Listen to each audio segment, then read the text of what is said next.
बुद्धं शरणं गच्छामि।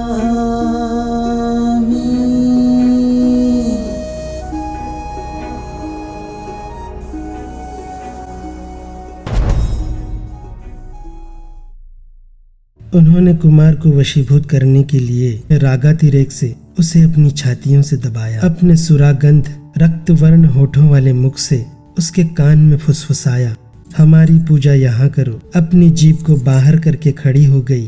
कुछ दूसरी एक आम्र शाखा को पकड़े खड़ी थी, उसके मुख मुद्रा की नकल बनाई। इस प्रकार इन प्रेमासक्त स्त्रियों ने राजकुमार के विरुद्ध हर तरह की युद्ध नीति बरती। इतने आक्रमण किए जाने पर भी वह संयतेंद्रिय न प्रसन्न हुआ न मुस्कुराया। इस प्रकार यह बेमेल मेल वर्षों महीनों चलता रहा, किंतु इसका कुछ फल न हुआ। उदाई समझ गया कि तरुणियां असफल रही हैं और राजकुमार ने उनमें कोई दिलचस्पी नहीं ली। नीति कुशल उदाई ने राजकुमार से स्वयं बातचीत की सोची। राजकुमार से एकांत में उदाई ने कहा, क्योंकि मुझे राजा ने आपके सुहृद पद पर नियुक्त किया है, इसीलिए मैं एक मित्र की हैसियत से ही आपसे दो बातें करना चाहता हूँ।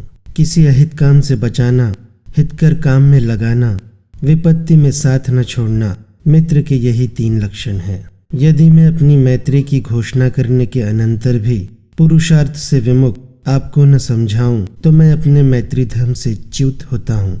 ऊपरी मन से भी स्त्रियों से संबंध जोड़ना अच्छा है, इससे आदमी का संकोच जाता रहता है और मन का रंजन भी होता ही है। निरादर न करना और उनका कहना मानना, इन 2 बातों से ही स्त्रियां प्रेम के बंधन में बन जाती हैं। निसंदेह सद्गुण भी प्रेम का कारण होते हैं। स्त्रियां आदर चाहती हैं।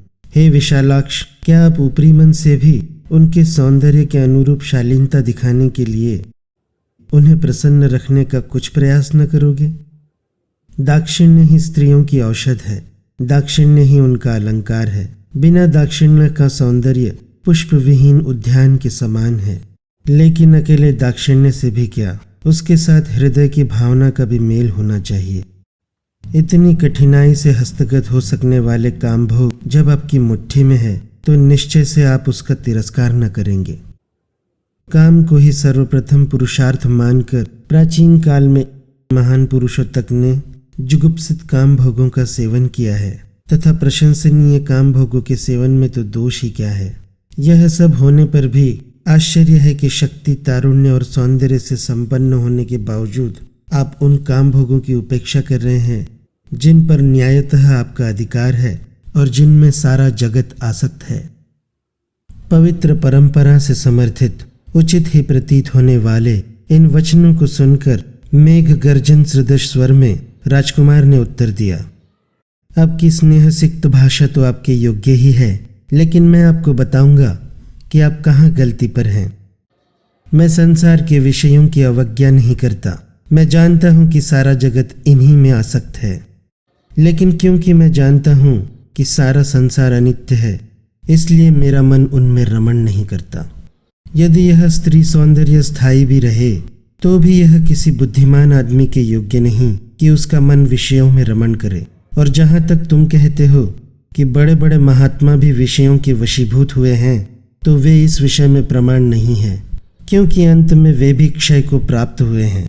जहाँ क्षय है वहाँ वास्तविक महानता नहीं है।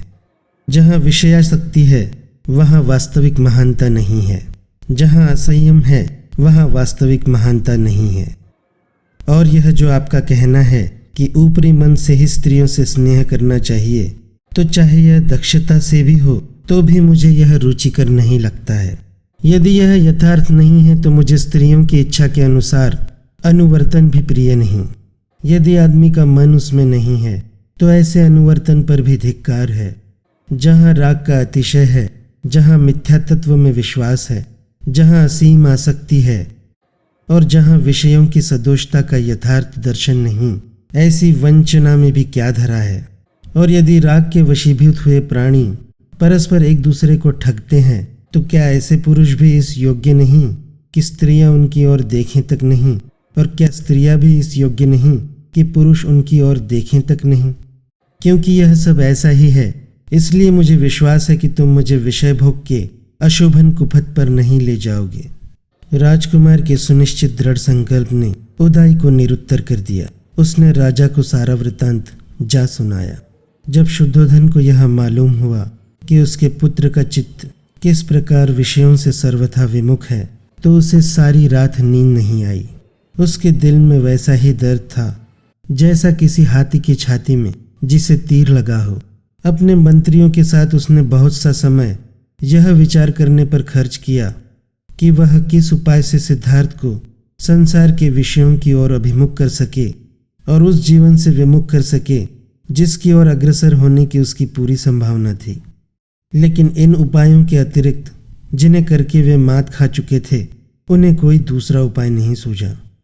जिनकी पुष्पमालाएं और अलंकार व्यर्थ सिद्ध हो चुके थे, जिनके हाव भाव और आकर्षण कौशल निष्प्रयोजन सिद्ध हो चुके थे, जिनके हृदय में निगूढ़ प्रेम था, उन तरुणियों की सारी मंडली विदा कर दी गई।